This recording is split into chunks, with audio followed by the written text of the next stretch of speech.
beleza. Gente, meu nome é Gustavo, eu sou psicólogo clínico na Arques e eu vou estar mediando essa última mesa, né? Então, até, né, fico muito agradecido de estar mediando esse evento, participando desse evento que é muito rico. E sempre é muito rico ouvir o Diogo, ouvir o Vicente, então fico muito contente por, né, ouvi-los novamente, poder mediar essas falas. Então vamos começar com o Diogo, né? Então daí vai ser a fala do Vicente e depois abrimos para as perguntas. Mas já podem escrevendo no chat que daí eu vou organizando as perguntas para fazer depois. Então, né, começamos com o Diogo. Diogo Guimarães é psicólogo e supervisor clínico, né, na Arques e também dá cursos e grupos de estudos. O título da fala do Diogo vai ser Cartas de Amor. Então, Diogo, por favor. Boa tarde, pessoal. Todo mundo me ouvindo bem? Minha voz está chegando legal, numa altura boa? Ótimo. Isso que é importante, que a voz chegue bem. Queria começar agradecendo o Gustavo pela apresentação. Gostaria de agradecer o Vicente pelo convite a participar do evento. Eu não faço parte do grupo de estudos que o Vicente coordena sobre psiquipolítica, mas eu estou muito feliz em poder estar aqui hoje, com todas as pessoas interessantes que apresentaram ideias muito importantes no dia de hoje. É muito bom para mim estar aqui, então queria agradecer pelo convite, queria agradecer a todo mundo que está presente até essa última rodada. A presença de vocês no evento é muito importante para a gente poder estar fazendo o que a gente está se propondo a fazer aqui hoje. Muito obrigado. Também espero que esteja todo mundo em segurança, que esteja todo mundo protegido da pandemia, que os familiares também estejam protegidos. São os meus melhores votos. Antes de eu começar a fala, eu queria localizar a gente, que eu vou estar fazendo esse texto baseado no modo de se fazer psicologia específico da psicologia arquetípica de James Hillman. Está localizado lá, sendo ele o principal autor que eu vou estar me referenciando e inspirando o texto que eu vou apresentar para vocês hoje. Mais em específico, eu vou estar alinhado com os textos dele a respeito de política, anima mundi, ecopsicologia e estética. Tá? É importante a gente começar. Então, vamos lá. Vamos de cartas de amor. Que eu preparei mais ou menos assim. Como psicoterapeuta junguiano, eu acredito, e acredito que boa parte da audiência também acredita, que o nosso trabalho é uma pacienciosa dedicação com tudo aquilo que está quebrado, podre, doente, moribundo, aterrorizante, psicopático. E que a prática da psicoterapia começa com os sofrimentos da alma, começa com a psicopatologia.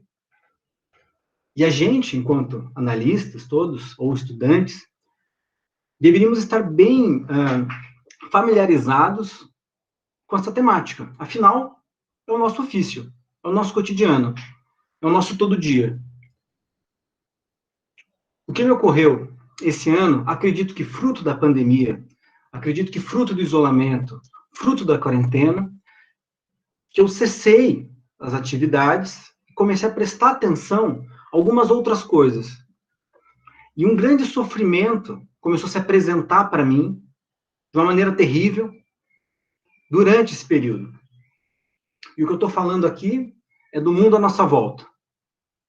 E o mundo à nossa volta que eu estou me referindo é a biodiversidade, os ecossistemas, os rios, as matas, as montanhas, os mares. Logo, toda a minha preocupação é sobre o iminente desastre climático.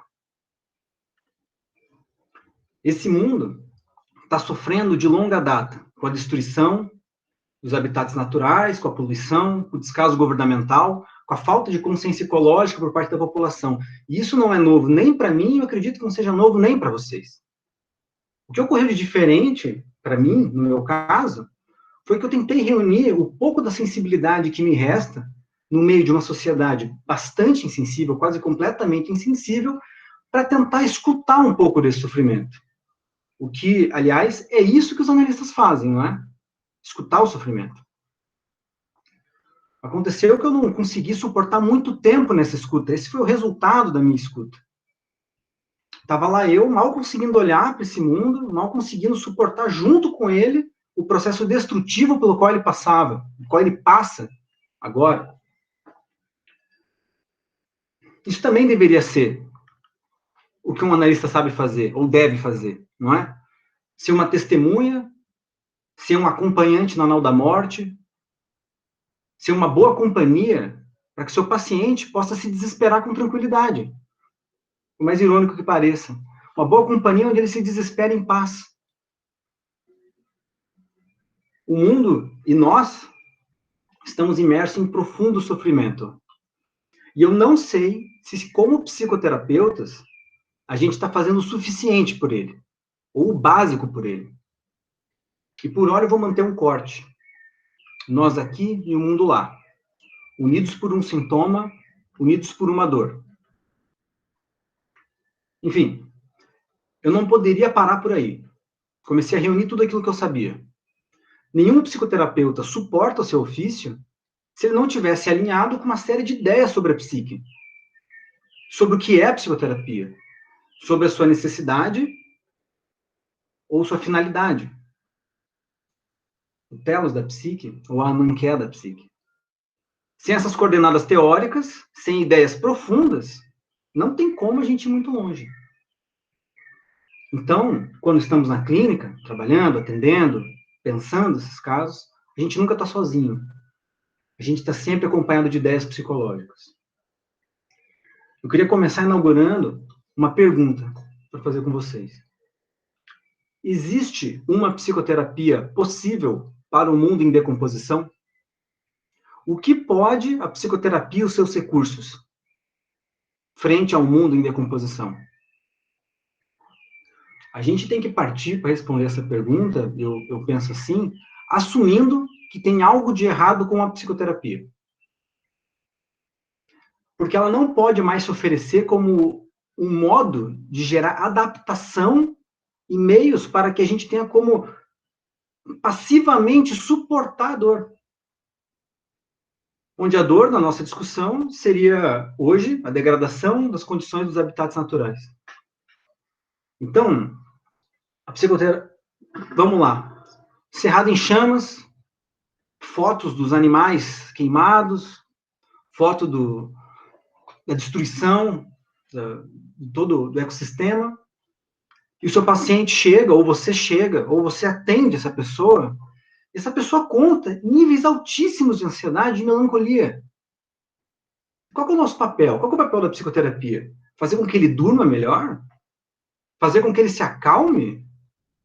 Isso é produzir uma adaptação passiva. Ajudá-lo a suportar a dor e mandá-lo de volta para o mesmo mundo que o tornou doente. Daí, daqui a uma semana, mais uma hora de subjetivismo ali, de uma conversa mais ou menos inteligente, e segue de volta para o mundo que continua doentio. Então, isso não pode mais ser viável para uma psicoterapia. Isso não pode mais ser aceito em uma psicoterapia. E como a psicoterapia faz isso? De que maneira ela vem se oferecendo como meio de adaptação?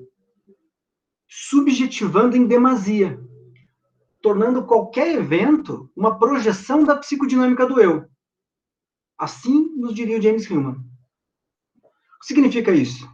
Significa que qualquer evento do mundo vai ser reduzido ao meu drama subjetivo, à minha psicodinâmica particular.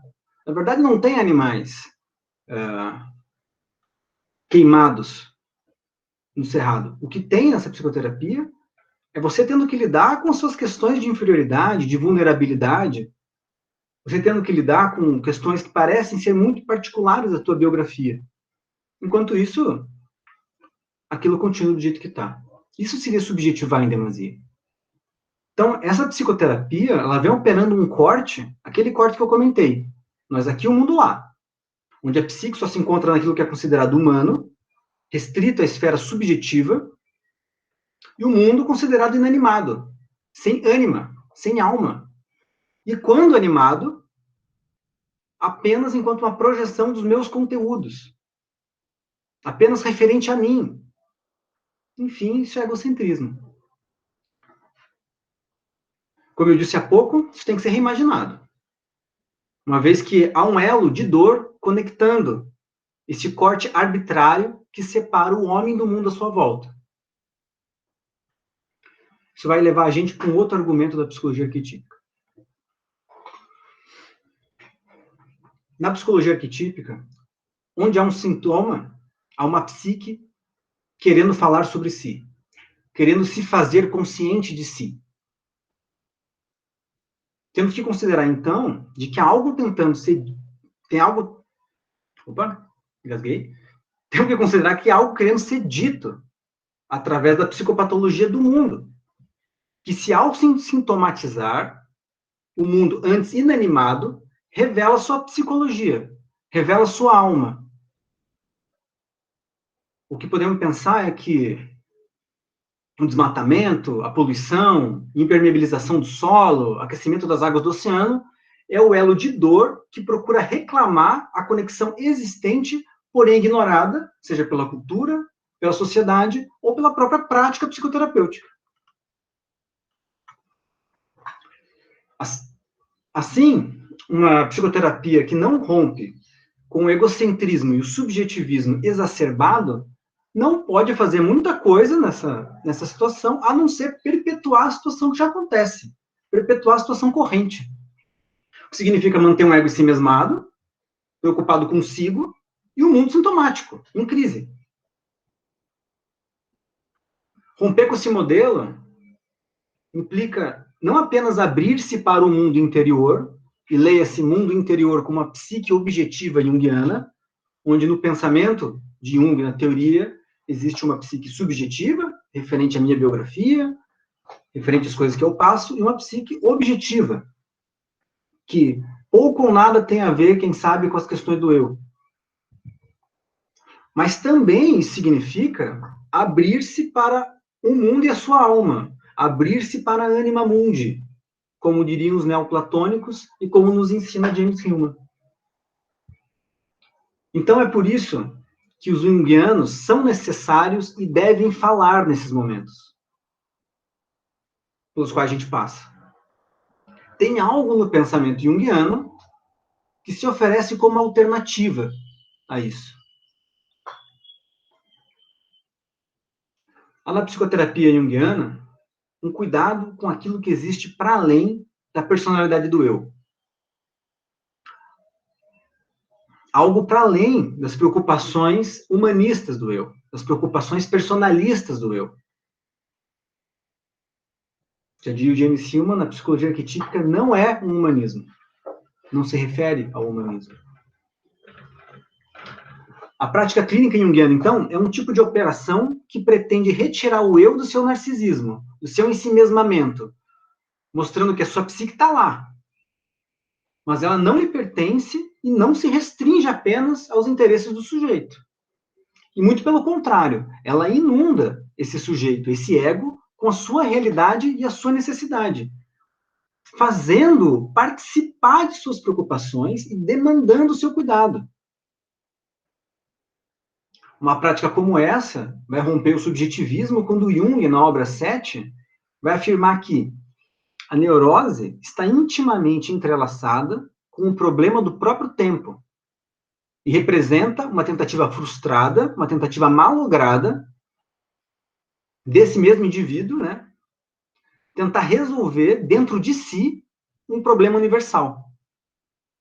Então, o Jung vai afirmar, vou repetir para a gente guardar bem essa informação, que a neurose está intimamente entrelaçada com o problema do próprio tempo e representa uma tentativa do indivíduo de resolver dentro de si um problema universal. Então, o que ele indica ali? Ele indica que há algo no qual o eu se encarrega e, por consequência, se sobrecarrega. Assim, ele, o ego do paciente, internaliza em excesso, com a ajuda da psicoterapia, o que não lhe pertence. Então, há algo de psicológico na cultura, no meio onde se vive, no seu habitat, no qual o ego não pode internalizar sem adoecer. Ele irá adoecer, e essa psicoterapia que trata os problemas do mundo como projeções da psicodinâmica do eu, faz é mantê-lo doente. Nós criamos pacientes perpétuos. Assim como as punições no mundo subterrâneo do Hades são repetições cíclicas e increativas, a psicoterapia se torna quase uma punição do submundo, onde você vai lá, trabalha suas questões subjetivas, volta para o mundo e continua tentando resolver o problema do mundo dentro de si, se mantendo neurótico. Algo assim. Então, a gente pode considerar, como o James Hillman vai explicar para a gente, que se tratarmos o mundo como um sonho, privamos o mundo do seu sonho. Ao tratar o mundo como sonho, seria tratá-lo como mera projeção do eu. Ao recusar que esse mundo tem alma, a psicoterapia sabota a consciência política e a possibilidade de ação direcionada ao mundo, pois não considera o mundo como um outro, mas sim como um reflexo narcísico desse eu. Assim, a energia psíquica que poderia se deslocar em direção ao outro é incestuosamente redirecionada para uma espécie de sistema psicológico fechado. Será que isso existe? É possível pensar nisso? Eu duvido que isso possa ser, que isso exista. Com isso dá para perceber o quão necessários são os junguianos nesse momento agora. Pois nessa perspectiva junguiana, nessa maneira junguiana de trabalhar, de imaginar a psique, de se engajar com os problemas psicológicos, os junguianos podem e devem ajudar a conduzir um caminho para fora das estreitas noções do ego sobre si e a sua persona, solver o corte arbitrário que encarcera a alma dentro do sujeito e o recoagula ou coagula em uma noção mais ampla de personalidade. As raízes da personalidade, quando era falou de raiz, né? As raízes da personalidade passam a atingir o mundo material à nossa volta. A nossa identidade passa a ser também a identidade do mundo que nos rodeia. Vamos imaginar o que significaria isso. Que a tua personalidade se enraiza no mundo à tua volta. Que tipo de personalidade você tem, então? Quando a gente olha todos os temas que foram trazidos a respeito da nossa cultura e do mundo que nos rodeia, será que a gente permitiria isso? Se a gente considerasse nossa identidade também? Algo assim? Então tá. Em contrapartida ao modelo subjetivista, será que a gente poderia, como uma alternativa, imaginar a psicoterapia arquetípica também como um ativismo, uma espécie de ativismo psicológico, ao invés de apenas uma jornada interior? Será que dá? Bom, vou fazer um corte agora. Eu queria começar outra sessão do texto e retomar um pouco, que é meu relato confessional que eu fiz no comecinho, tá? Tava lá eu, desnorteado, não conseguindo suportar ou sentir todo o sofrimento que está ocorrendo à minha volta, quando eu ouvi uma música de um dos meus artistas preferidos, de uma figura de ânima para mim, que é o rapper Emicida. O Emicida, no seu álbum Amarelo e Amarelo, tem esse jogo, esse wordplay no nome, lançado em outubro de 2019, apresenta uma versão do rap diferente da que a gente está acostumado. No lugar de rimas agressivas e denúncias, vieram outras rimas em outra direção. Um cavalo de pau, como explicou o próprio artista numa entrevista. Que eu vou citar o Emicida, como ele explica esse cavalo de pau numa entrevista que ele deu. Ele vai dizer assim: o amarelo não é o Emicida viajando uns bagulho com bucólico, não, mano. O amarelo é o oposto desse bagulho. É um disco pro amanhã. Não é um disco pro ontem. Mas a construção que ele sugere, mano, é pro amanhã. Como vai ser o amanhã, tá ligado? Com que a gente vai estar conectado amanhã? Eu quis construir um disco que, mano, a gente vai viver tempos muito difíceis, tá ligado? Então eu preciso me fazer presente por alguma coisa que seja melhor do que a dor e a tragédia. Porque as pessoas vão encontrar dor e tragédia várias vezes na rotina delas nos próximos tempos. Eu quis criar um lugar onde as pessoas possam se sentir protegidas de tanta destruição. Emicida, numa entrevista dada em junho de 2020. É exatamente nessa preocupação com o amanhã que a gente está lidando quando a gente pensa no iminente desastre climático, no anunciado desastre climático. O Emicida propõe, com sua poesia, algum tipo de elo, que começa a construir um lugar para o amanhã, uma atitude para o amanhã. O que eu quero dizer com isso é que, com o nome amarelo, pressupõe que uma forma amorosa de agir é o elo para aquilo que seria o caminho para atravessar períodos de intenso sofrimento. Ao invés de revolta, protesto, discurso, aparece uma outra forma de se engajar com o problema. A música que eu ouvia era Cananéia, Iguapé e Ilha Comprida, onde no início da música existe uma gravação do rapper conversando com a sua filha, que ainda é um bebê, onde ele se refere com ironia à persona de brabo, à persona de mal, que o rapper tem que ter toda vez que se posiciona, que vai lidar com algum tipo de injustiça ou algum tipo de problema. E a resposta da filha dele, que é um bebê, que ouve ele falando aquilo, mal entendendo o que ele está querendo dizer, é uma gargalhada de bebê, uma gargalhada que não tem como você ouvir e não rir junto, que contagia, que preenche. Essa gargalhada mostra que a postura combativa pode ceder lugar a uma outra.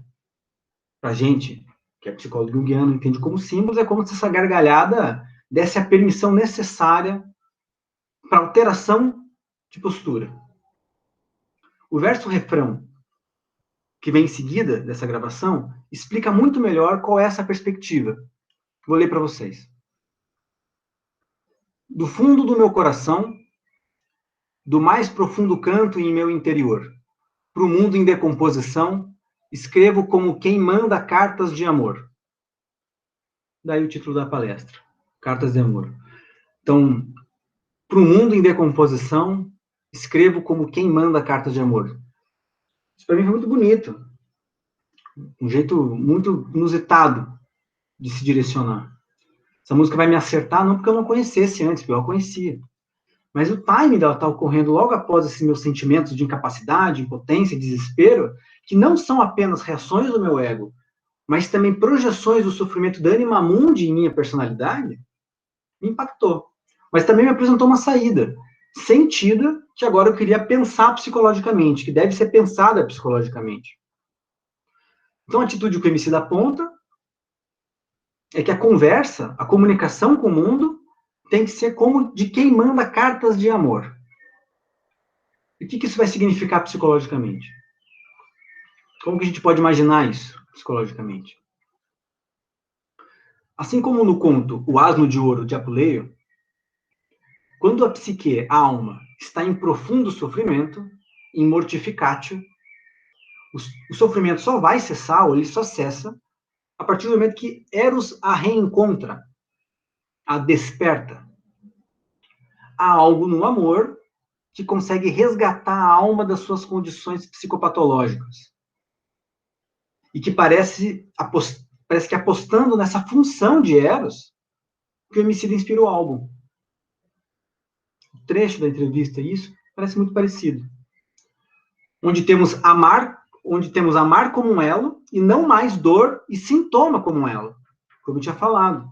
Nós aqui, o mundo lá, o sintoma como elo, imaginado pelo Emicida. Nós aqui, o mundo lá, amando como elo.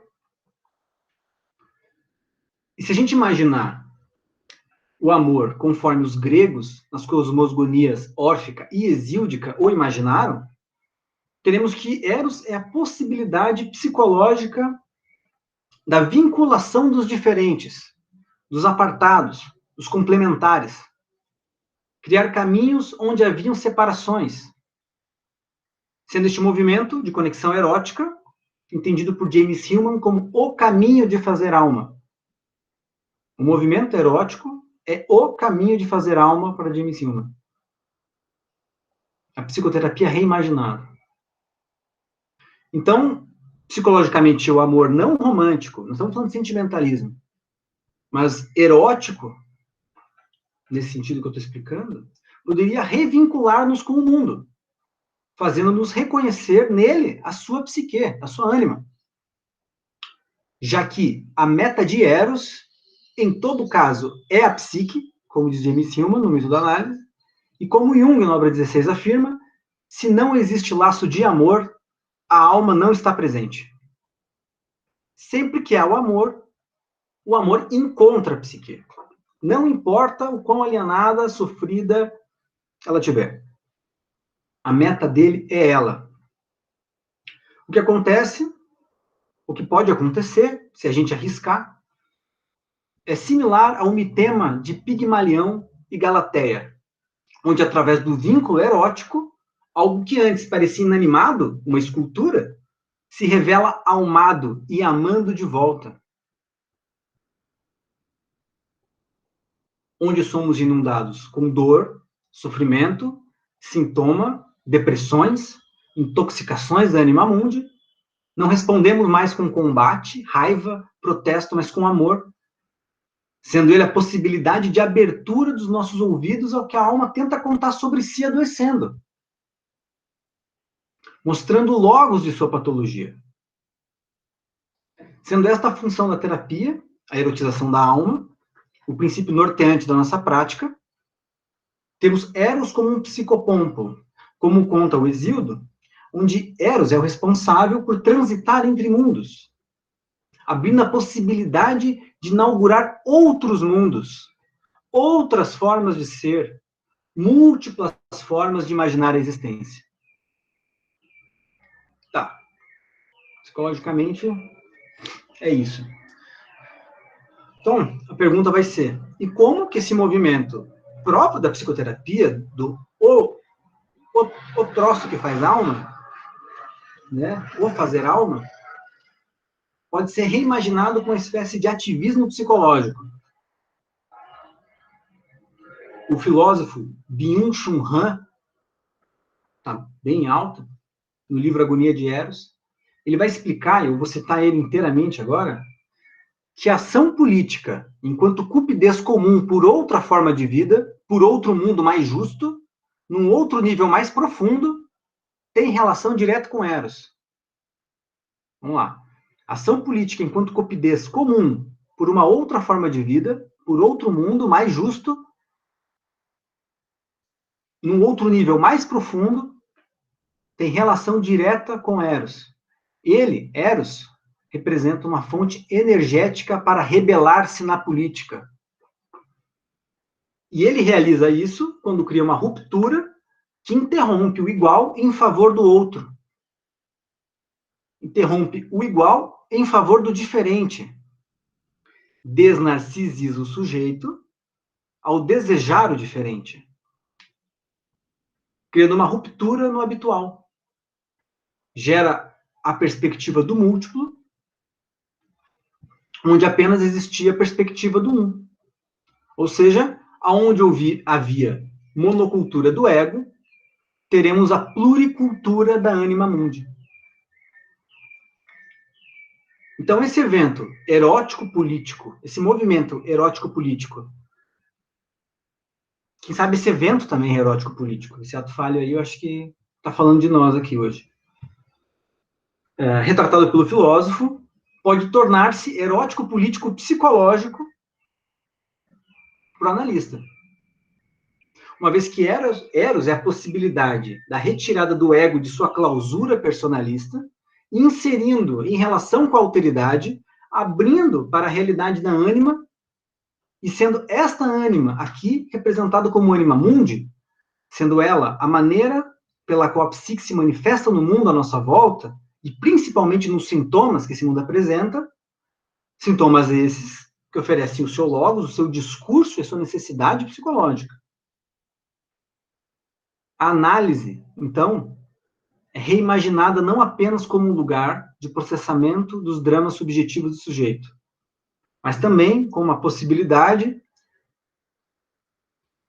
de reendereçar essa energia psíquica ao campo político, agora reimaginado, tornando-se este também campo de investimento psicológico. Então, caminhando para o fim, a psicologia agora recupera a possibilidade de ouvir a psique também no campo político, fazendo da psicoterapia um lugar onde a ânima, antes alienada e por isso sintomática, é novamente ouvida. Assim, desmatamento, crise hídrica, altas temperaturas, as tempestades imprevisíveis não são apenas tarefas dos ativistas ou dos líderes políticos, das grandes reuniões dos G20, dos G5, mas também um local onde a alma pode ser reencontrada, escutada com ouvidos psicológicos, e assim refletida, aprofundada, trabalhada através dos mesmos métodos psicológicos que a gente conhece. A gente não trata, a gente não cura, a gente reflete, aprofunda, trabalha a psique e os seus sintomas em análise. Por que não fazer a mesma coisa pela Lima Mundi? Não estamos inventando roda. O que eu estou propondo aqui é que essa clínica que a gente está imaginando, juntos, uma boa intervenção, uma boa interpretação vai ter o mesmo efeito, ou quem sabe poder, de uma carta de amor. Abrindo a subjetividade do eu para as questões pela qual ele é vivido e não suporta mais internalizar, redirecionando sua atenção psicológica. Nesta clínica, imaginamos analista e paciente escrevendo cartas de amor para o mundo, juntos. Isso aí, gente, que eu preparei para hoje. Muito obrigado.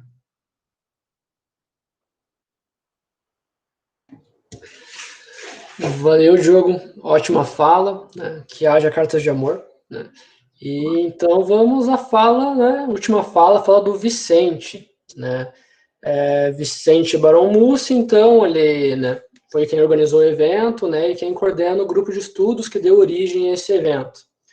Então, o Vicente, ele é psicólogo e supervisor clínico na Arques, mestre em psicologia e professor na pós-graduação em psicologia analítica da Unibrasil, na disciplina de psicologia arquetípica. Então, vamos mostrar a fala do Vicente e depois a gente vai às perguntas. A fala do Vicente tem o título de Em Tempos de Pós-Verdade, Mentiras Sinceras Me Interessam.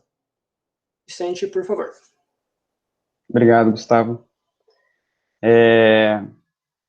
Primeiro, eu queria ressaltar que quando eu li o texto do Diogo, que ele me passou antes para eu ler, eu pedi para eles encerrar o evento, porque eu acho que fecharia com chave de ouro, né? Uma fala potente, uma fala que impacta, né? Mas ele não aceitou, então estou aqui eu encerrando o evento. Mas, Diogo, ouvi-lo falar teve um outro impacto do que apenas ler o teu texto. Então, foi show. Agradeço aí por compartilhar a mesa comigo. Agradeço também aos remanescentes, né? Nosso último respiro aí, última fala do dia, para a gente encerrar esse evento muito especial aí para a gente. Quero localizar da onde que eu estou partindo. Então, alguns meses atrás, eu fiz uma live chamada Fake News, Pós-Verdade e Mente Fascista. Acredito que alguns devem ter acompanhado, outros não acompanharam, podem ouvir o podcast depois lá no nosso canal no Spotify. Essa fala de hoje é uma tentativa de aprofundamento dos temas que eu trabalhei lá. Então, não é bem uma continuidade, então ninguém vai ficar perdido, mas eu tentei aprofundar um pouco o que foi colocado alguns meses atrás de maneira, assim, não superficial, mas, assim, foi uma apresentação. Hoje a gente vai tentar aprofundar. Então, a minha ideia é uma tentativa de psicologizar a pós-verdade. Vamos ver se a gente consegue fazer isso. Bom, a questão sobre a verdade, repito, a questão sobre a verdade das coisas sempre foi um problema para o Homo sapiens. A história dessa busca remonta à empiria e a mitologia. A empiria diz respeito ao aprendizado sobre a verdade por meio da experiência. Então, eu sei que aquele animal é um predador. Eu sei que eu posso comer essa planta, mas aquela outra não. Eu sei que se eu sair na chuva, eu vou me molhar. Então, não há necessidade de grandes malabarismos teóricos para aprender esses fenômenos como verdadeiros. No que concerne à mitologia, a questão da verdade nasce com os mitos de criação. Mitos que visam não somente explicar a origem do mundo, mas também são meios pelos quais a cultura organiza seus valores, através dos rituais. O ritual atualiza a veracidade do mito enquanto fenômeno psicológico. Por isso que a gente trabalha tanto com mito na psicologia analítica. Na medida em que as pessoas concordam com o que é verdade e o que não é, o sentido de comunidade permanece. Por isso que uma comunidade, ela se constitui em torno de alguns rituais. Tá? Entretanto, quanto mais complexo se torna o mundo, mais complexas também se tornam as narrativas sobre a verdade das coisas.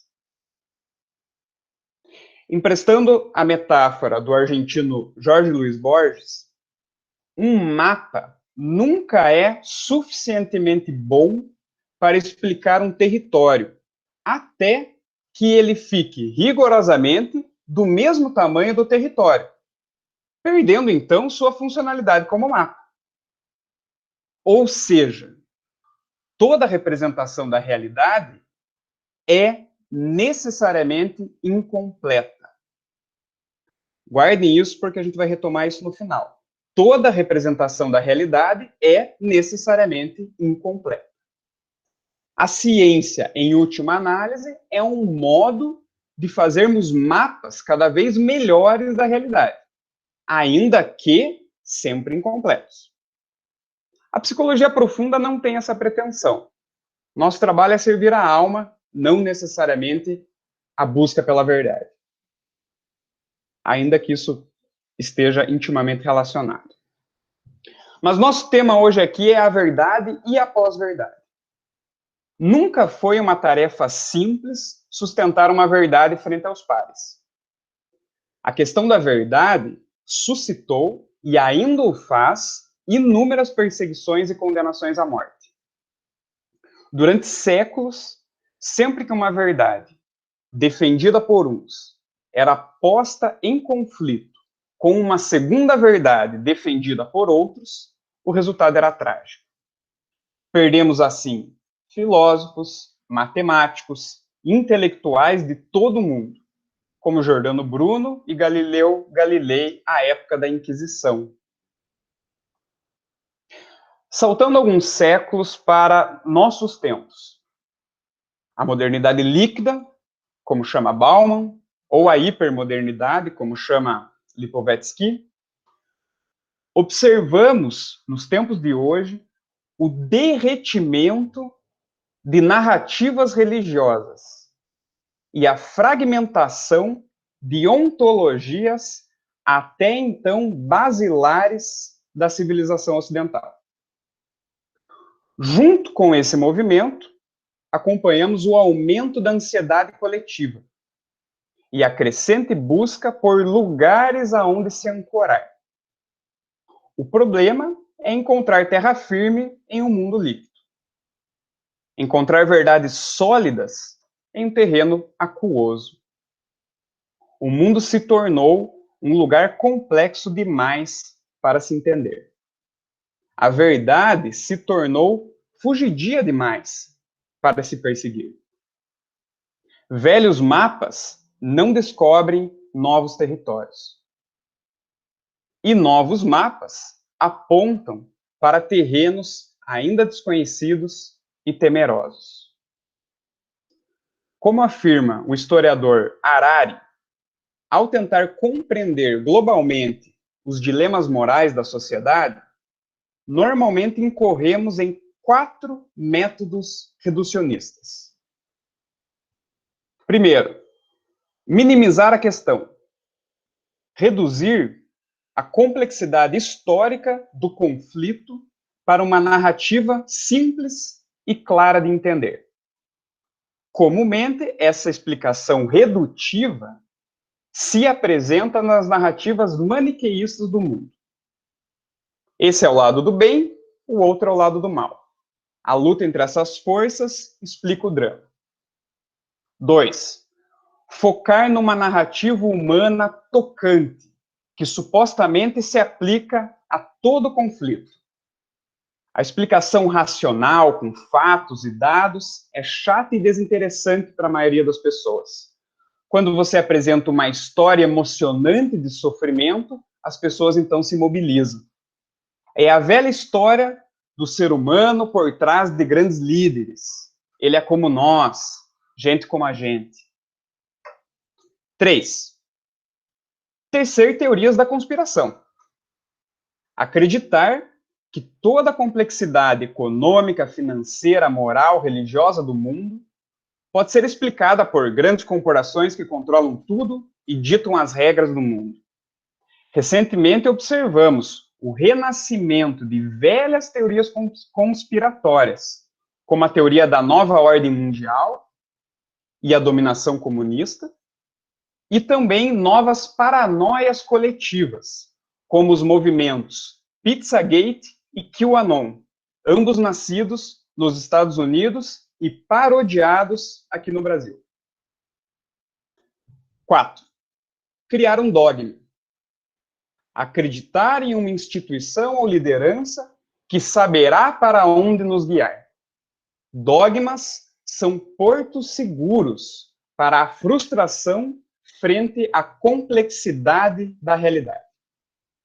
Tudo aquilo que não pode ser questionado, que se apresenta em si como uma verdade absoluta, é um dogma. Observamos essa narrativa especialmente nas religiões monoteístas. Então, esses 4 métodos apresentados pelo historiador são variações de um mesmo fenômeno. As defesas psíquicas contra a impossibilidade de acesso da verdade das coisas. Nós não temos acesso à verdade das coisas. Nós temos apenas mapas. Lembram-se, toda repressão da realidade, toda representação da realidade é necessariamente incompleta. E, portanto, a impossibilidade de responder sobre a verdade das coisas intensifica as defesas. Ou, em outra direção, abandona todas elas em busca e na compra de uma narrativa nihilista. Nada tem sentido mesmo.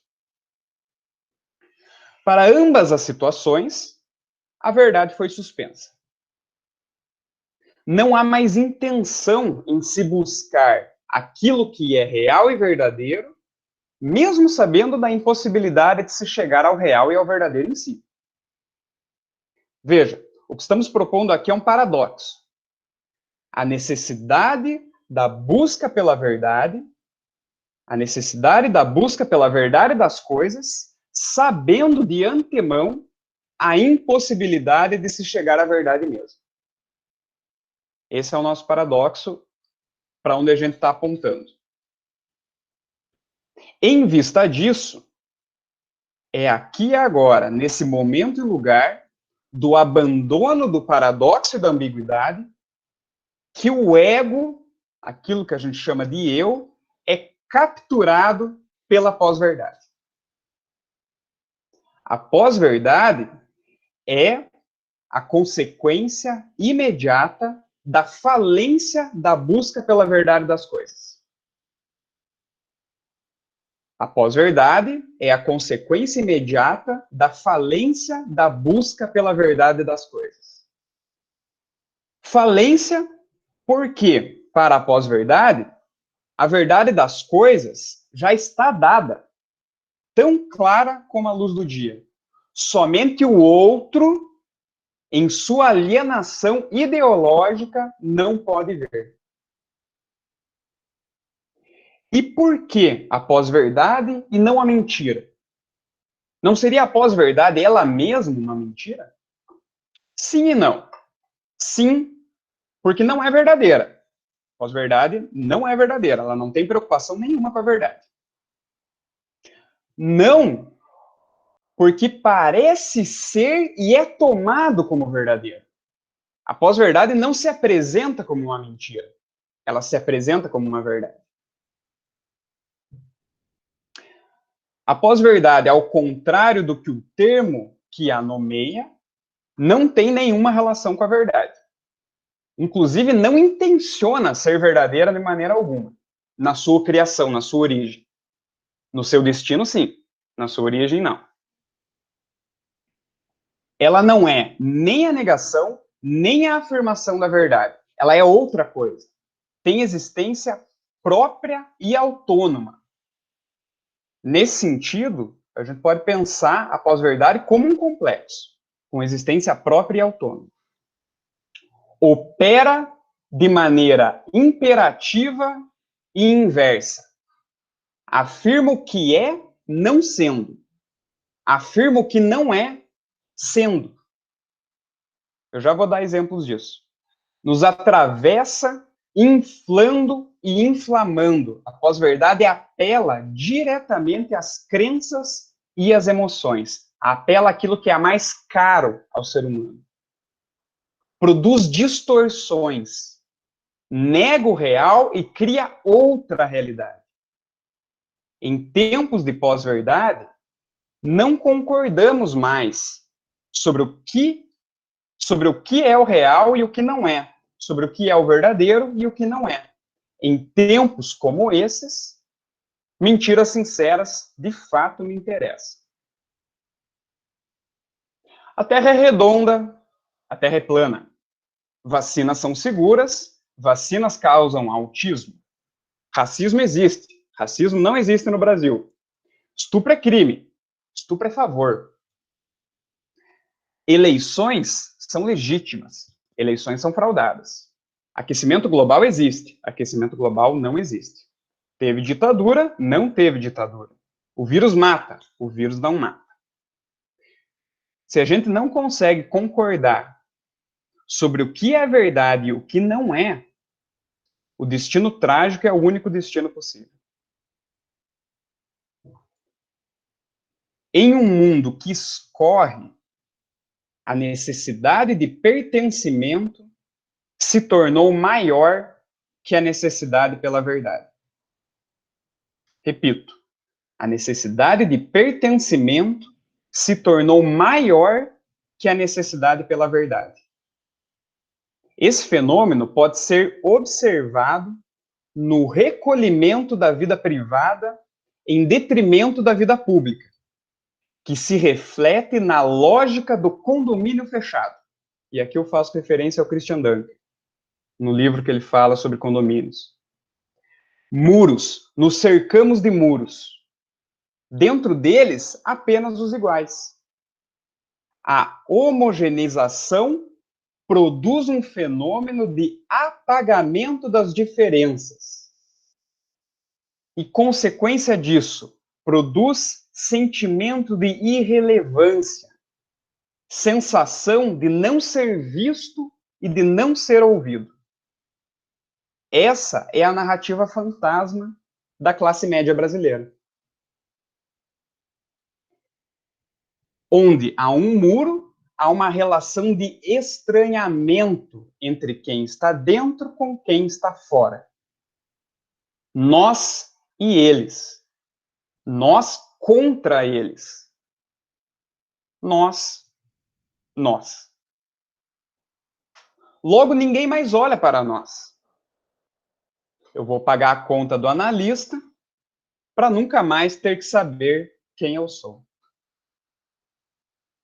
A pós-verdade aparece aqui como altamente sedutora, pois recupera o sentido de importância individual daquele sujeito que estava lá esquecido, que estava ressentido.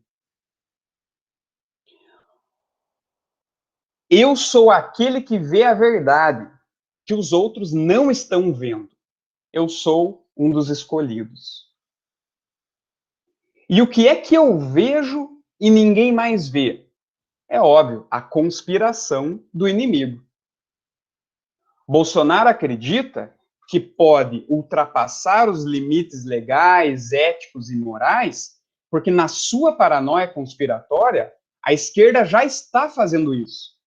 E isso legitima a sua ação.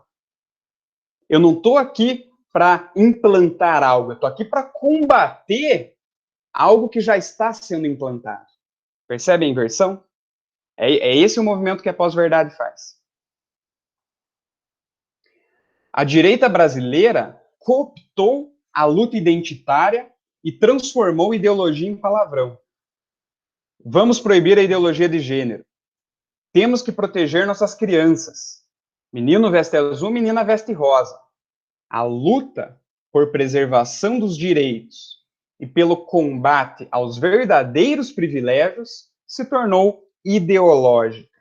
Portanto, de esquerda, portanto, comunista, portanto, uma grave ameaça ao frágil ego narcisista. Essa é a pós-verdade da ideologia. Todo mundo que pensa diferente de mim é comunista. Ou seja, tudo aquilo que a gente não pode controlar vira meramente uma conspiração marxista.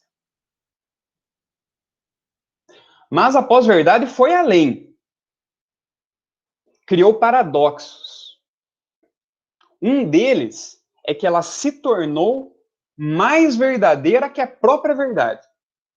Afinal, ainda somos 40% de brasileiros que apoiam o presidente.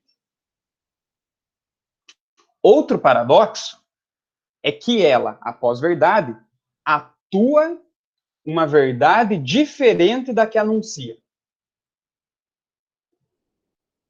É o Partido da Social Democracia Brasileira, o PSDB, que de tanto privatizar, privatizou até o nome. A gente perdeu a social-democracia. Não tem mais social-democracia. Tem o Partido Novo, um museu de grandes novidades. Seu lema, combater privilégios. Eles só esqueceram de mencionar que o privilégio, ele é sempre particular e privado, nunca pertence à esfera pública. A própria definição de privilégio é que ele é particular e privado. Ele não pertence à esfera pública. É o Partido Social Cristão, aquele do pastor Everaldo, preso por criar uma caixinha para arrecadar dinheiro de dízimo, quer dizer, de corrupção. Dias sim, dias não. Eu vou sobrevivendo sem nenhum arranhão da caridade de quem me detesta. Também tem o Partido Patriota, que só esqueceu de mencionar que o patriotismo era estadunidense, não brasileiro. Mas, claro, não podemos esquecer do Partido dos Trabalhadores. E também do rentismo e da especulação financeira. Ah, Lula, por que você escreveu a carta aos brasileiros? Pequenas poções de ilusão. O par de complexos opressor-oprimido está constelado em todas as esferas da sociedade brasileira. E a identificação com os polos se dá em escala hierárquica de classe social. Isto é, quem está no poder sempre se torna o opressor. Para quem está no poder, eu sou oprimido. Mas para quem está socialmente abaixo de mim, eu sou opressor. Então ele vai escalonando. Eu estou identificado com o polo do oprimido em detrimento a quem está em cima. Mas com quem está embaixo, eu sou opressor. E isso acontece de maneira autônoma. É como o complexo cultural opera. O neoliberalismo reinventou as narrativas míticas do opressor para a assimilação do oprimido, para a cooptação do oprimido. Uma estratégia de aproximar o oprimido da identificação com o opressor. Porque para o opressor, nada melhor que o oprimido queira tornar-se ele. Ou seja, o lugar do opressor é o lugar que se almeja. Ainda não cansamos de assistir na TV as inúmeras histórias de superação do oprimido que virou patrão, do negro favelado que virou médico. É o self-made man, o empreendedor de si mesmo. É a uberização da vida privada. Nas noites de frio, é melhor nem nascer. Nas de calor, se escolhe, é matar ou morrer. E assim nos tornamos brasileiros. Te chamam de ladrão, de bicha, maconheiro. Transformam um país inteiro num puteiro. Pois assim se ganha mais dinheiro. A verdade anunciada deixou há muito tempo de ser a verdade praticada. Nesse campo dissociativo, a pós-verdade ganha espaço, reconhecimento e validação. Se nada mais é verdade, tudo é verdade. Ou a gente foi inocente demais em achar que a intoxicação hermética não ia vir com sombra e tudo. Fake news, corrupção, obsolescência programada, especulação financeira, ansiedade, pânico, abandono do corpo, digitalização do mundo, rompimento com Héstia. Héstia aqui fazendo par arquetípico com Hermes. Héstia como oposição lógica a Hermes. A sombra de Hermes ativa a sombra de Héstia. Pós-verdade e desemprego se constelam mutuamente com xenofobia, nacionalismo, fundamentalismo e ódio a tudo que vem de fora. Vírus, bactérias e pessoas. Retomando uma ideia mencionada há pouco, a necessidade de pertencimento se tornou maior que a necessidade pela verdade. Posso morrer pelo grupo a qual pertenço e as ideias por ele defendidas, mas não posso jamais balançar os alicerces nos quais se constrói a narrativa coletiva escolhida. Aquela narrativa que eu compro. No fundo, são sempre narrativas. A verdade, a pós-verdade, a mentira, o niilismo, todas são narrativas. Fantasias arquetípicas que estruturam nosso modo de pensar. Claro que as narrativas de Ares e Thanatos são perigosas e ameaçam o contrato social. E são elas que configuram hoje a frágil pseudodemocracia brasileira. Ares é o deus da guerra, da violência, do espírito de batalha. É aquele que traz desgraça, infortúnio. Seu prazer está no combate, na violência, no sangue. Ares quer causar a morte, não vencer a batalha. Ares também está sempre acompanhado de Eris, a discórdia, Deimos, o terror, e Phobos, o medo. Vejam, há um insight psicológico aqui. Guerra, discórdia, terror e medo possuem uma relação íntima e se constelam mutuamente. Onde há guerra, há também terror. Onde há discórdia, há também o medo. Essa talvez seja uma das origens arquetípicas do preconceito. Já Thanatos é a personificação da morte. Senhoras e senhores, trago boas novas. Eu vi a cara da morte e ela estava viva. Viva. E tão viva que virou modo de se fazer política, a qual o camaronês Attila Mbembe chamou de necropolítica, a política da morte. Ou seja, o que é a política da morte? É o exercício de controle da vida humana pelo Estado a partir da apropriação da morte. Isso é diferente do biopoder do Foucault, né? Para o Foucault, o controle era dos corpos, tá? Agora, o Estado se apropria da morte, não mais dos corpos. Ou seja, o Estado decide quem vive e quem morre, quando destina seus recursos para iniciativa privada e não para o hospital público.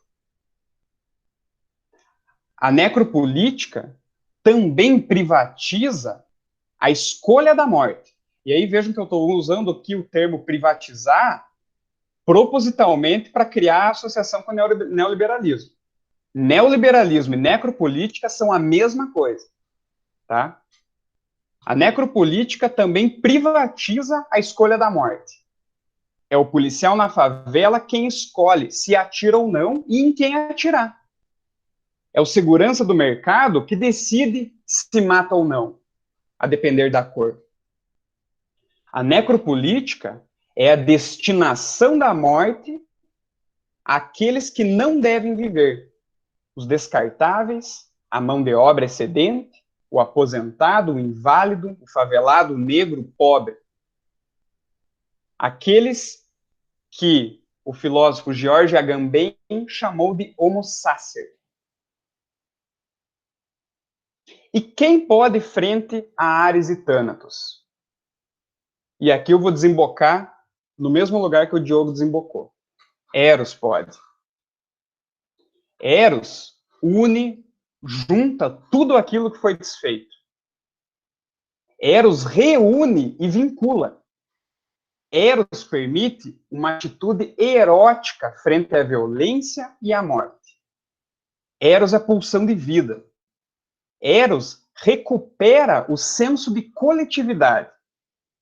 O senso de coletividade retira o sentimento de pertencimento do campo privado da conspiração e da paranoia do grupo e desloca-o para o domínio público. Vou repetir. O senso de coletividade retira o sentimento de pertencimento do campo do privado da conspiração e da paranoia de grupo e desloca-o para o domínio público. E é somente no domínio público que recuperamos o desejo pela verdade das coisas, aquela que nunca iremos atingir. E ainda mais importante, é no domínio público que precisamos recuperar o valor das coisas. Nesse sentido, é a função sentimento, né, das 4 funções do ego, né, das 4 funções da consciência, é a função sentimento que vai guiar esse movimento. É a função sentimento que vai dizer: esse dinheiro vai para a saúde pública e não para o empresário. Esse dinheiro vai para a educação e não para o bancário. O primeiro passo em direção à função sentimento é o abandono da repressão pelo medo, que permitirá o reconhecimento do sentimento e a sua admissão na consciência. Então, quer dizer que reconhecer o sentimento exige coragem psicológica. Significa submeter-se ao vazio da própria inferioridade. É a consciência do fracasso do Rafael Lopes Pedraza. É um movimento fundamentalmente erótico e antinarcisista, porque desloca o eu para os outros. A coragem psicológica é uma coragem do coração, de sentir com relação aos fenômenos da alma. Portanto, é um fenômeno de Eros. Como é estranha a natureza morta dos que não têm dor. Como é estéril a certeza de quem vive sem amor. Sem amor. É Eros também quem nos vincula com nossa sombra e com os lugares mais gelados e desesperançosos da alma. Sem Eros, restam apenas a psicopatia e o mal. É Eros quem nos conecta com a multiplicidade da psique. E o múltiplo é o melhor antídoto contra a tirania. É Eros quem transforma o tédio em melodia. Meu coração está aberto e minhas malas desfeitas. Eu não vou embora tão cedo. Obrigado, pessoal. Era isso.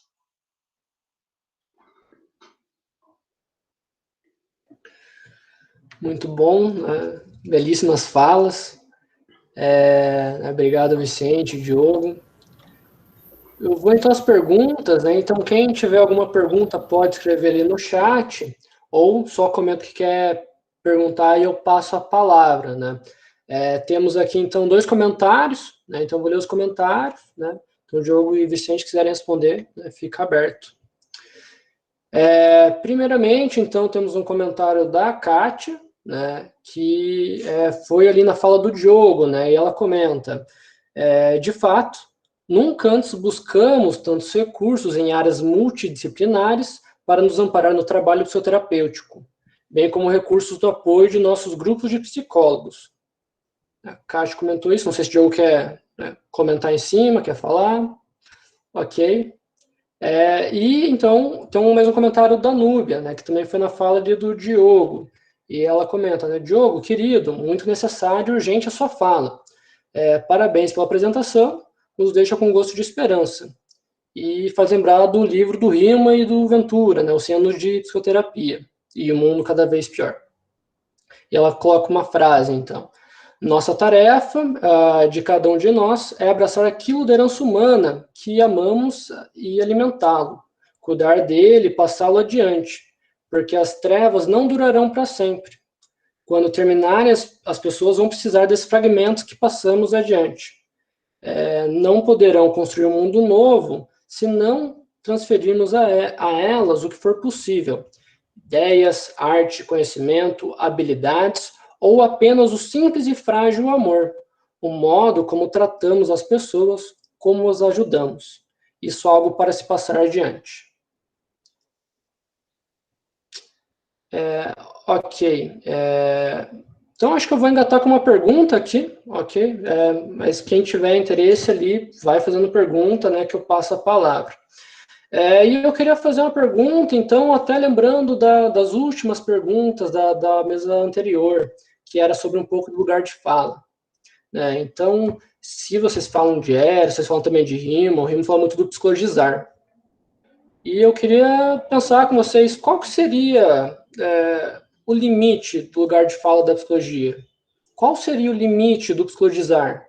Qual seria o limite da metáfora? Né? Ou se há esse limite?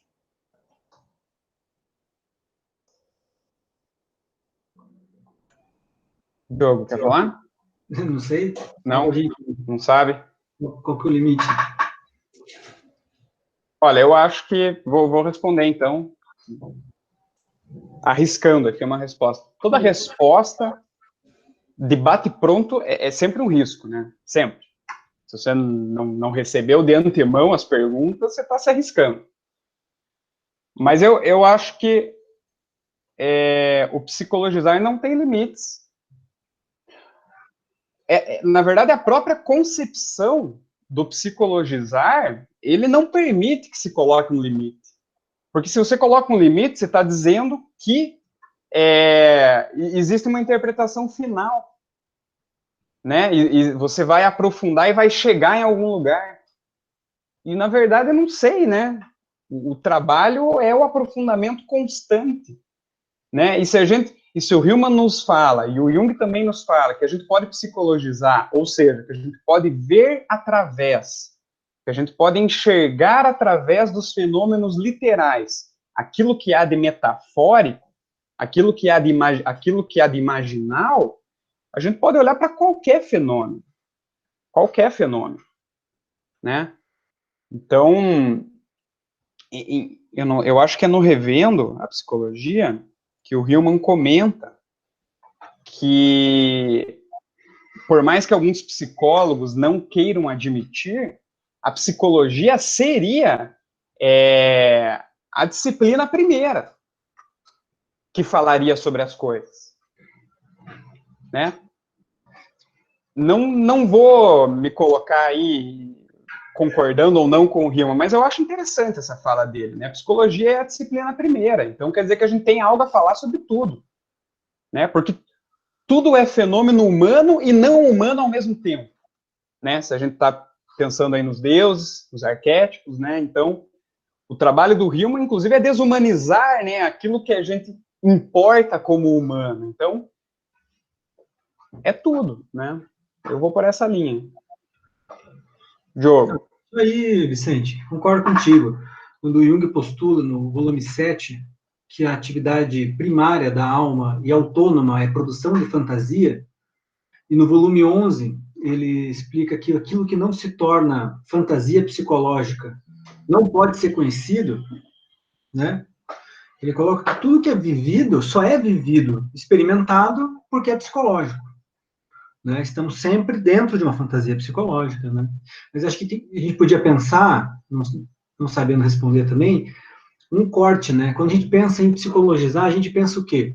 Que é um ato feito pelo analista, ou a gente fala que é um ato que a própria psique opera por si mesma. Então, eu acho que quando a gente vai pensar nas nossas intervenções, a gente tem que, de novo, se resguardar num lugar muito pequeno, nas nossas possibilidades, imaginar que se a psique deseja ser conhecida, fazer-se consciente de si mesma, ela também promove o movimento do psicologizar. Eu acho que não é só uma ferramenta que o analista faz sozinho. Então, se há limite, depende muito, acho que, do movimento da própria psique, de se apresentar enquanto realidade literal, demandar a metamorforização disso, e eu acho que o terapeuta, o analista, ele fica muito mais como um zelador desse processo, uma maneira de facilitar um processo necessário da própria psicologia. A própria psicologia, a própria alma deseja se metaforizar, deseja abandonar. Pense no mito das ninfas. As ninfas sempre operam em retirada, né? Então, assim que a gente chega num lugar onde, digamos, a alma está, ela vai embora, ela sempre está escapando. É um movimento de perseguição que a gente faz, e um movimento que não é a gente que determina. Então, o paciente pode chegar para você, contar maior quantidade de coisas lá, e você pode ter várias ideias geniais, mas não é você que opera isso sozinho. Você opera se houver condições, né? Se a gente pensar no prática da psicoterapia do Jung, né? Tem lá as etapas: confissão, educação, elucidação e transformação. A etapa de transformação é uma etapa que acontece em revelia de tudo. É uma necessidade da própria psique que atravessa o sujeito, e o que a gente faz ali é tentar ajudá-lo a ser um bom anfitrião dessa transformação, a tentar se haver com ela, mas ela vai acontecer. Então, se tem algum processo de psicologizar acontecendo, parece que não é uma coisa direcionada pelo ego do analista ou pelo ego do paciente. É uma coisa direcionada da psique que atravessa a dupla, que força a dupla a se psicologizar, por não ter outra opção a não ser trabalhar com ela. Você está falando besteira também não sei. Também não sei. Ótimo, ótimo. Ok, temos mais uns comentários, né? Então tem a Milena que fala que excelentes palestras, né? Muito obrigado por isso. Muito obrigado por isso, né? Ótima maneira de fechar o dia com amor. Aí tem alguém com o login da Arquest que pediu um comentário, acho que foi a Kátia, foi isso? Posso falar? Ok. Tá, a minha pergunta se dirige primeiramente ao Diogo, mas se o Vicente depois quiser entrar também. Diogo, eu queria convidar você para fazer uma inversão, né? Vou tentar formular minha pergunta, porque eu também não sei aonde eu vou chegar aqui, mas quando você falou de Eros e Psique, você disse que Eros vem, ele é acionado no momento em que Psique cai desacordada, digamos assim, né? Então, lembrando que ela vai até Perséfone e traz um tanto daquele pozinho da beleza, que é uma beleza imortal, né? Tem uma estética aí nesse momento, e ela quer experimentar isso porque ela também quer ser a mais bela aos olhos de Eros. E aí eu te convido, né? Porque você falou assim, que você sofreu muito durante a pandemia com a angústia, desespero, desesperança dos seus pacientes. E então você aciona Eros para, né, como se fosse um chamado. E eu estou pensando, tá, em termos de uma contratransferência, né? Nós somos acionados por esse estado desacordado de psique. Então, eu queria te convidar para fazer esse pensamento dialético, já que eu fui a pessoa hoje aqui, né, que trouxe a negação e fazer aí agora, então, o olhar do próprio analista para aquilo onde ele foi acionado. Né? E aí eu pergunto assim, então, será que nós fomos acionados para sermos capazes de enxergar a beleza, né, da morte ou do estado desacordado, que pode ser um estado onírico de psique? É como se ela estivesse assim, como a Bela Adormecida num caixão de vidro, né? Ela não está morta nem viva, né? Seria esse um chamado psicológico, sabe? Exatamente, né? Por um estado de intermediário, um estado, né, que não é nem físico, nem espiritual, mas um estado, poderíamos dizer, um S em ânima, né? O que você acha, Diogo? Você entendeu a minha pergunta? Eu fiz o que psique aciona em Eros, né? Eu acho que a inversão e o intercâmbio disso é necessário, né? E os dois estão machucados, né, no conto, né? Ele também está machucado e ela também tá sofrendo, está em pânico, está suicida, tá... Achei legal também a relação da beleza, porque ela começa sendo intitulada como Bela, e no final da história ela vai atrás da beleza imortal, né? Então, de certa forma, a beleza é um negócio que reaparece em dois momentos da história, em condições distintas. A beleza dela sempre parece que caminha para a morte, né? Por ela ser bela, ela é colocada lá para o monstro ser devorada, e outro momento, por causa da beleza, ela deve descer ao Hades, né? A morte deixa de ser literal, passa a ser metafórica, né? O mundo do Hades enquanto mundo psicológico, subjetivo, o mundo das imagens, né? Mas se Eros resgata a Psique também resgata Eros. Um busca o outro, e o sofrimento da Psique sumona Eros, e Eros só aparece se a Psique está sofrendo, né? Então, parece que é um par de cisígia que se relaciona mais ou menos nessa lógica. Um precisa do outro, e os dois sofrem quando são separados, né? Então, o movimento erótico, psicológico, parece que ele tem que andar em conjunto nessas duas coisas, né? A contra-transferência disso, acho que... Mas, ao mesmo tempo, eles precisam se separar para o processo acontecer, né? Porque é quando há separação que a análise começa. E assim, de novo, né, não garante que Eros apareça. Podemos ficar anos em análise em sofrimento, e ainda não necessariamente vai cessar e tal, porque isso é uma atividade da própria alma, né? A gente, como terapeuta, consegue, como eu falei, acompanhar, ouvir durante essa separação, tempo suficiente até que algo ocorra. Se ocorrer, pode ser que não ocorra, né? Eu penso na contra-transferência, algo assim, essa ânima mundi, ela vem inundando os dois, né, a dupla, e então a contra-transferência é nossa em relação ao mundo. A minha foi negação total, é um pouco de ignorar mesmo essa pessoa, não querer ouvir ela, não querer falar com ela. Não o paciente aqui é a alma do mundo, né? Então, eu e os meus pacientes podemos os dois juntos fazer uma aliança de ignorar esse interesse em comum, né? Ao mesmo tempo que é importante repensar ele. Não sei como pensar com transferência disso. A reação que dá, né?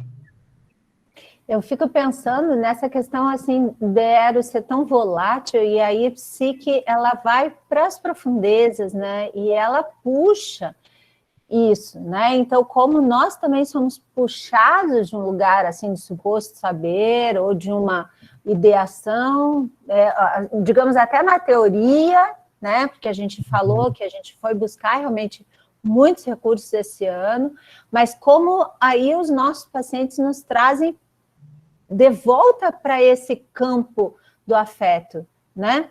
Se não há o vínculo, né, como você está dizendo, também não há essa aproximação. Então, na verdade, é um aterramento necessário, né? Sim. Uma morte de qualquer persona, que esse ano, né, não foi possível, nem para nós terapeutas, né, ficar preso em nenhum tipo de imagem preconcebida, padrão, estrutura de análise. Foi totalmente, né, revirado esse campo, né, da nossas referências. Eu estava esse ano conversando durante todos esses meses de atendimento online com um paciente meu, e a gente começou por aquela conversa de início, que meio que não vai para lugar nenhum, mas foi sobre o que está acontecendo, né? A gente conversou sobre todo o cataclisma que está acontecendo, e os dois pararam, assim, respiraram fundo, pensou, tipo, cara, essa terapia não tinha que estar sendo feita online, a gente tinha que estar de balaclava na rua, frente ao absurdo que está acontecendo. Parece que quando nós dois paramos para discutir toda a situação patológica do Cerrado e tudo, não sei o quê, parecia que, assim, qual que é a atitude aqui agora? A atitude agora é de nós dois, sei lá, ir fazer alguma coisa, né? Juntos, não literalmente, metaforicamente também, né? Eu lembrei naquela palestra que a gente assistiu do Gustavo Beck, né? E que ele tem um texto dizendo onde ele e a paciente dele foram juntos fazer terapia em um protesto, porque o protesto foi marcado na hora da terapia, os dois queriam na terapia, os dois queriam no protesto, então foram juntos ao protesto fazer terapia durante isso, né? Eu acho que chega esse momento em que a dupla precisa juntos pensarem e conversarem a respeito desse outro lugar, né? Então, eu acho que juntos começam a ser afetados, né? Com a resposta, eu não tenho resposta, né? E agora o Covid, será que vai matar a minha mãe? Eu falei, não sei. Não sei nem o que fazer a respeito disso. Estou no mesmo lugar, né? Mas juntos, daí, a gente se mesma, a gente recusa um vínculo transferencial de cura, e, de certa forma, os dois colocam o fenômeno no centro, e os dois juntos oferecem alternativas para o fenômeno, né? Então, eu acho que pode ser um movimento clínico desse sentido, assim, né? Voltar a sentir, voltar a ouvir, voltar a não saber o que fazer, a se desesperar, porque isso é um lugar difícil de estar, né? E não tem o que ser feito, a princípio. Como diz o que nós, a gente não sabe o que vai ser feito, mas a gente precisa estar ali, de algum jeito. Não sei, associei aqui livremente. Vicente?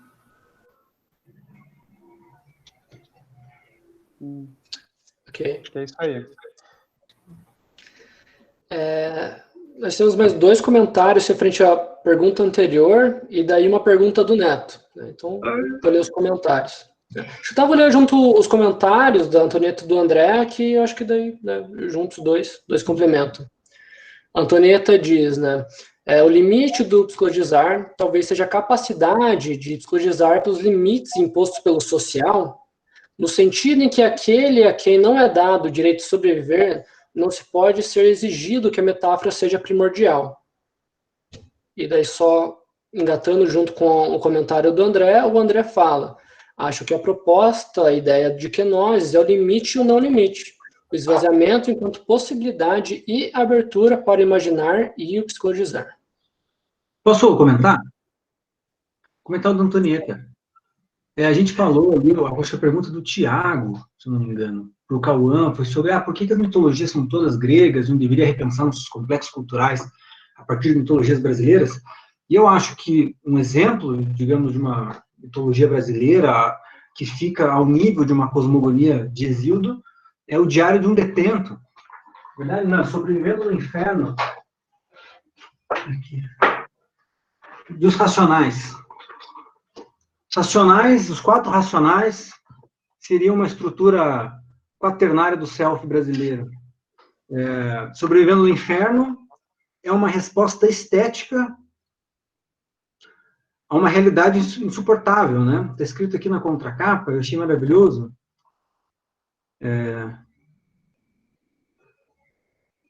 Deixa eu achar aqui. São a imagem mais bem acabada de uma sociedade que se tornou humanamente inviável e uma tentativa radical, esteticamente brilhante de sobreviver a ela. Esse livro, que são as músicas do álbum Sobrevivendo no Inferno, são categorizados pelo comentarista da obra como uma tentativa radical, esteticamente brilhante de sobreviver a uma realidade humanamente inviável. E aí, quando a gente pensa nos limites do social, a gente tem esses poetas, se a gente for ver a Ilíada, a Odisseia, ela é um rap, ela é um poema cantado, ritmo e poesia, palavra cantada, falada cantando, em rimas, como uma batida de fundo. É um rap. E esses raps, eles estruturam uma subjetividade em lugares de periferia, socialmente degradados pela situação. Então, eu acho que aqui a gente tem a metaforização da realidade numa resposta estética, mesmo no ambiente social que a gente imaginaria que a sobrevivência é muito difícil. E o Criolo, o Emicida falam, cada rap escrito uma vida é salva. Ou seja, a ideia da vida, da poesia e da metaforização da realidade, porque por mais que seja muito concreta essas histórias que acontecem de fato, Diário de um Detento e tantas outras, Negro Drama, são ficções que organizam esteticamente uma experiência insuportável. Então, eu acho que aí está acontecendo um psicologizar de algum jeito. A realidade dura do assassinato, ela é metaforizada pelos 4 racionais de um jeito que reabre, eu acho que a experiência a um outro nível. Não um nível mais imediato do terror. Diferente. Então, eu acho que pode estar acontecendo um psicologizar aqui, sabe? Eu acho que eles são grandes... Os rappers, a gente tocou muito rap entre as falas, justamente porque acho que são as falas que mais organizam a sociedade, que fazem um retrato cotidiano, e não literal. Pode estar contando de tragédias literais, como a de Ágata e tantos outros, mas colocado sobre uma estética toda que ajuda a gente a suportar, né? Você falou do Ares, e o Ares tem um relacionamento com a Afrodite, né? A Bela. Psique também tem um relacionamento com a Afrodite, a Bela. E, de certa forma, a estética, a beleza, ela ajuda a conter Ares, a conter a destruição, de certa forma. Isso que o Riemann diria no Cidade de Alma.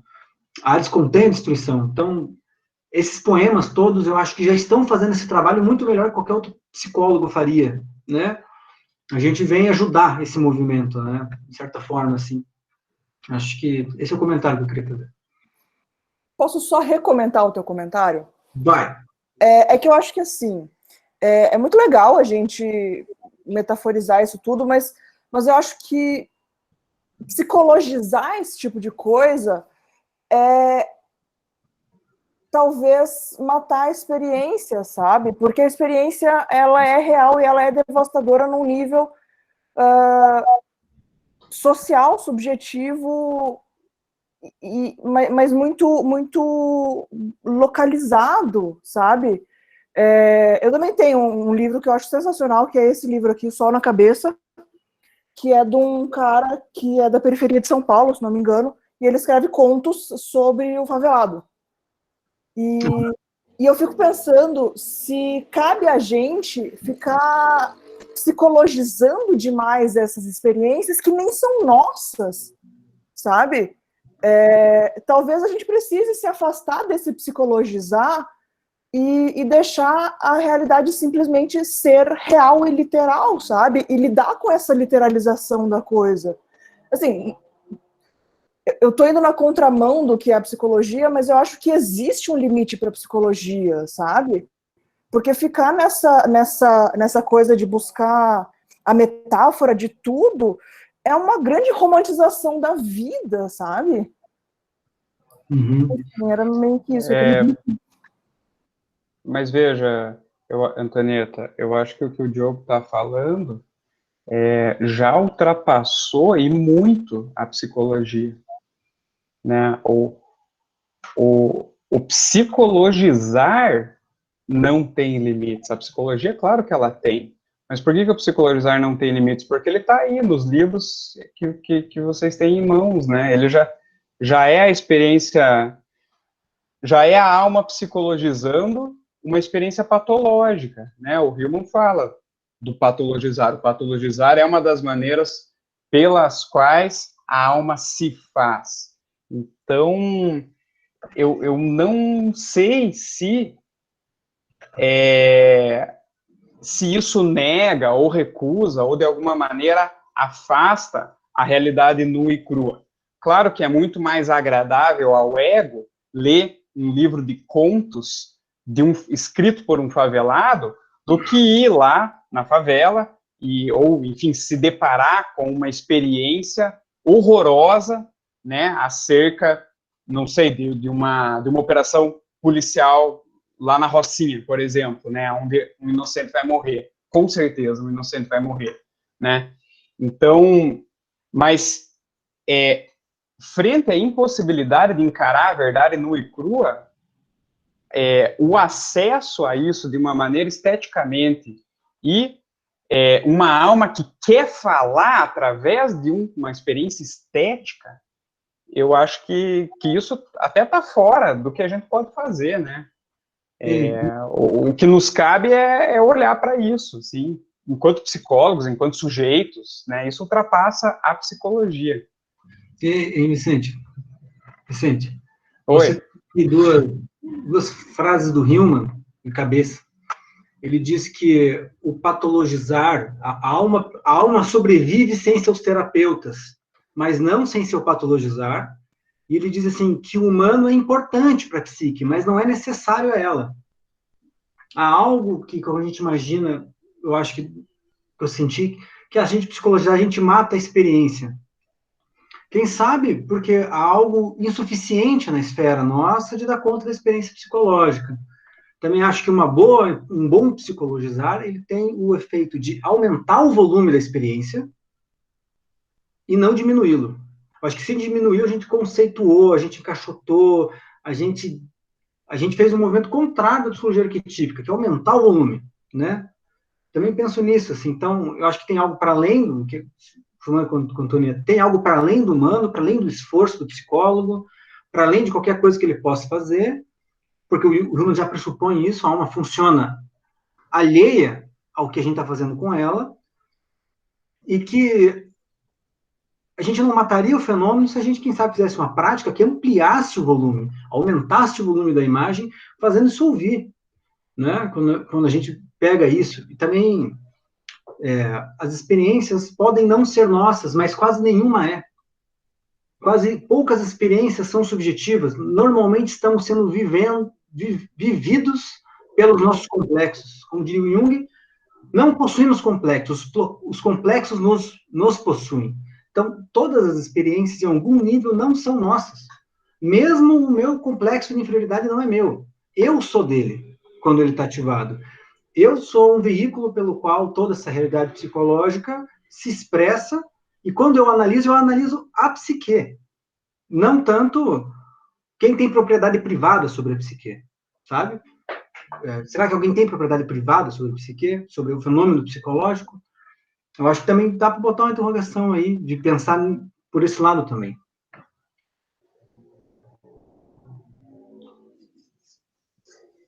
Alguma tréplica?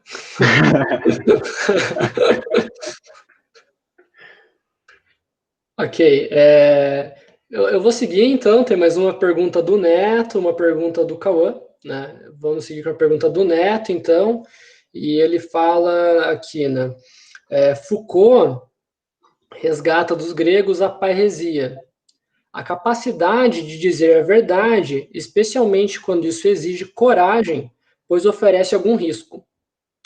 Parresia parece então uma carta de amor à verdade, que pode levar à aniquilação de si mesmo, especialmente no Brasil. Vide índices de assassinato de ecoativistas, povos indígenas, etc. Vocês concebem o movimento proposto por vocês em suas falas como um movimento oposto à subjetividade contemporânea, cada vez mais ensimesmada e autorreferente?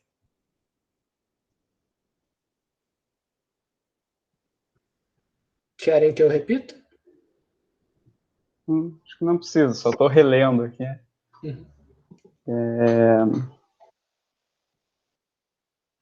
Bom, sobre esse primeiro parágrafo aí da pergunta do Neto, eu acho que fica aí o convite para o Neto participar da próxima edição, né? Porque é muito legal, né? Essa sacada. Então, Neto, por favor, né? E aí, sobre a pergunta em si, eu acho que sim, né? Eu, pelo menos, se eu entendi a pergunta, né? E se eu entendi também o que o Diogo falou e o que eu escrevi, porque talvez, né? A nossa fala, ela é um elogio ao múltiplo, né? Ela é um elogio ao múltiplo e ela é uma tentativa de afastamento do eu, do ego. Porque somente assim é possível, por exemplo, enviar cartas de amor, né? Somente assim a gente pode recuperar a busca pela verdade, sabendo que não irá encontrá-la. Porque, veja, o ego não suporta saber que ele não vai encontrar. O ego não suporta saber que a verdade, quanto mais você se aproxima dela, mais ela se afasta, né? Eles estão sempre equidistantes. Então, para que o sujeito suporte isso, ele precisa suspender o seu ego, né? O sujeito precisa morrer, né? O ego do sujeito precisa morrer para que ele possa ir para além disso, para que ele possa ver através, né? Para que ele suporte o paradoxo e a ambiguidade. Eu penso por aí. É isso mesmo. A ideia é essa mesmo. Eu acho que temos pouco a fazer se continuarmos antropocêntricos e egocêntricos, né?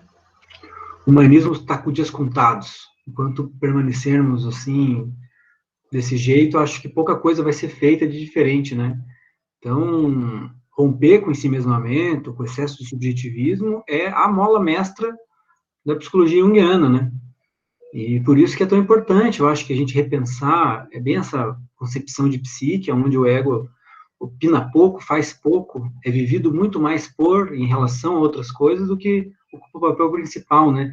E a nossa sociedade é essa mesmo. E sobre a esperança lá, né? Correr riscos, né? É difícil correr riscos, né? Será que a gente está disposto a aniquilar o nosso ego literalmente também? Né? Porque esse é um risco literal, né? Aqui é um risco bem literal, né?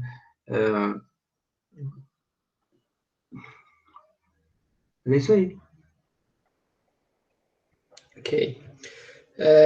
Então, a pergunta do Cauã, né, que direciona para o Vicente. Né? Vicente, será que nesse psicologizar da pós-verdade também pode entrar Afrodite? Nesse caminho próximo de Ares, no sentido de se extasiar, identificar e ser tomado pela pós-verdade? Uhum. Pois é, eu já reli 3 vezes aqui, eu não entendi. Se o Cauã quiser falar, ou se o Diogo entendeu e quiser responder, eu não entendi a pergunta. Eu não entendi a relação que ele está propondo. Acho que eu estou meio cansado. São 8 horas de evento. Mas, Cauã, se tiver aí e quiser explicar, ou se o Diogo pegou mais ou menos o fio.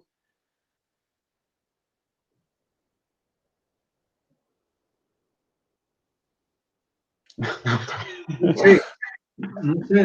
Eu acho que assim, quando a Afrodite nasce, né, ela preside os enganos e os sorrisos. Sorrisos e enganos é uma dos epítetos dela, né?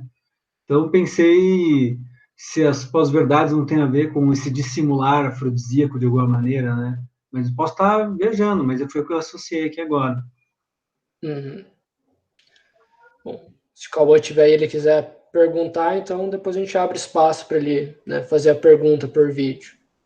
Desculpa aí, Estou pensando nessa relação, né, que Afrodite tem, inclusive com Psique, que no início ela não tolera essa alteridade de Psique como uma mortal, né? E ninguém pode ser bela como ela, é uma ofensa.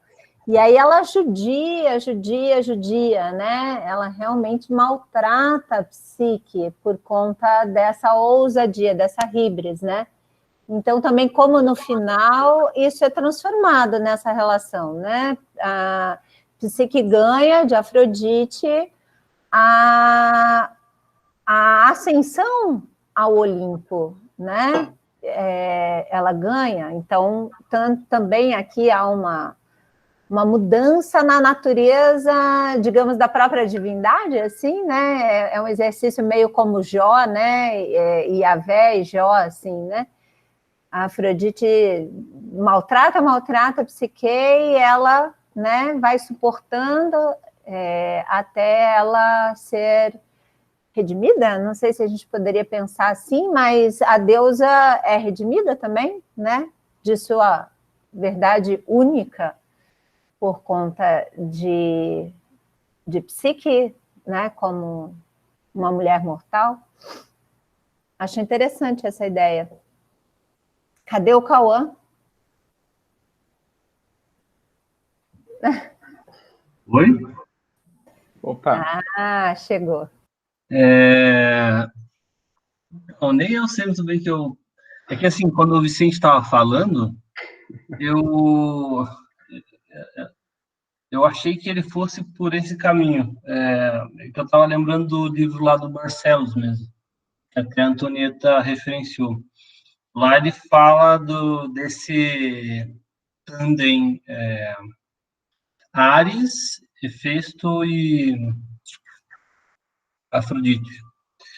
No sentido, e aí ele resgata um pouco da ideia do Hillman lá da loucura cor-de-rosa, então de Afrodite ser essa deusa que causa o êxtase, que causa essa... Eu não sei se no patologizar, ou quando se intensifica, você não consegue descoincidir, você fica extasiado com essas ideias. Eu fiquei pensando nisso quando você estava falando de Ares, aí quando você falou que... Eu vi que você estava enveredando por outro caminho, e aí trouxe Eros, na minha cabeça, achei que pudesse ser Afrodite. Mas eu fiquei pensando nisso, será que é possível? Não sei. Acho que você lançou umas notas a mais, aí eu peguei a música. O Hillman, lá no Loucura Cor-de-Rosa, ele fala da pornografização de tudo, né? Então, tudo se tornou pornográfico, né? Como o retorno de Afrodite ao que a gente fez com ela. Né? Então, quando a gente olha... Vou arriscar aqui uma resposta, né? Quando a gente olha para a estética da pós-verdade, e aí eu estou falando literalmente mesmo, da corrente lá do WhatsApp que a tia manda,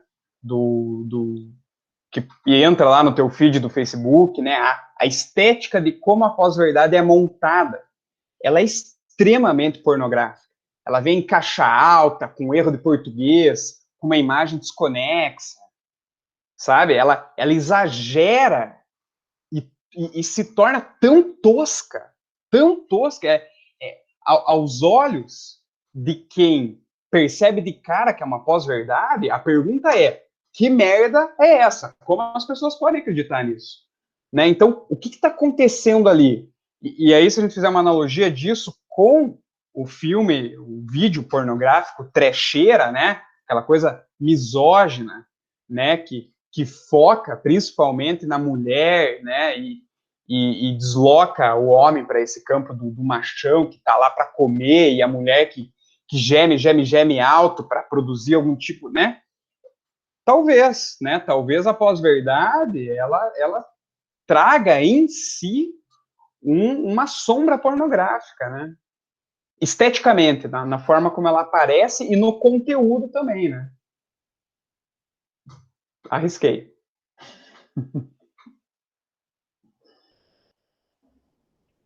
Posso prosseguir nas perguntas? Vamos lá, fechamos daí com a última, para Pode ser. encerrarmos no tempo previsto. O Thiago ali, né? Tá, então o Thiago pergunta, né? Seria como reconhecermos que se faz alma para muito além do consultório? Eu acho que ele está falando isso do psicologizar, né? Politizar a psique, psicologizar a política, não seria também reconhecer a potência subjetiva e individuante, talvez, do envolvimento dos sujeitos em processos políticos e sociais?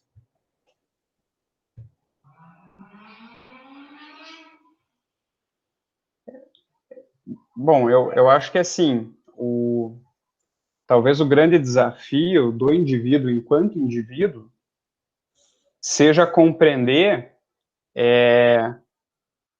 qual é a resposta coletiva que o seu daimon vai dar para a Anima Mundi, né? Isso é para mim, isso é individuar-se no coletivo, né?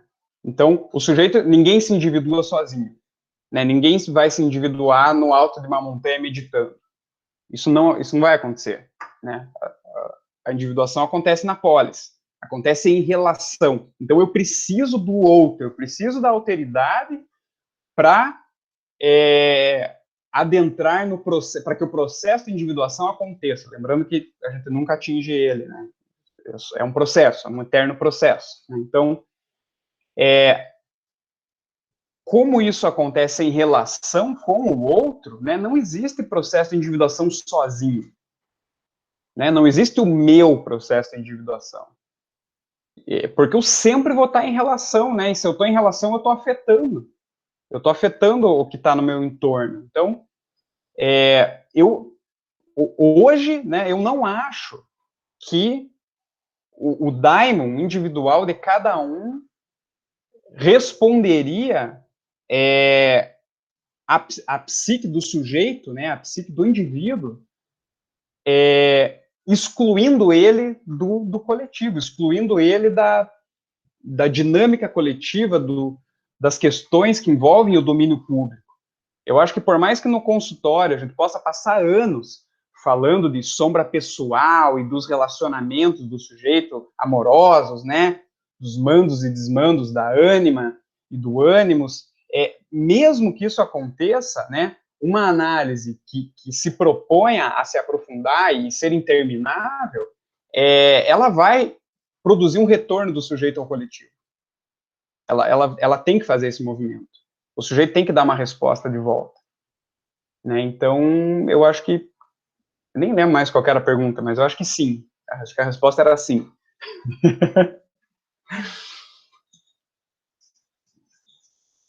Ok. Tá. Tá. Vicente, como você que organizou o evento, você quer finalizar? Sim, então, sim. Passo a palavra para você, né? Obrigado, Gustavo, né, pela mediação aí da mesa. Então, dois avisos paroquiais aqui de encerramento, tá?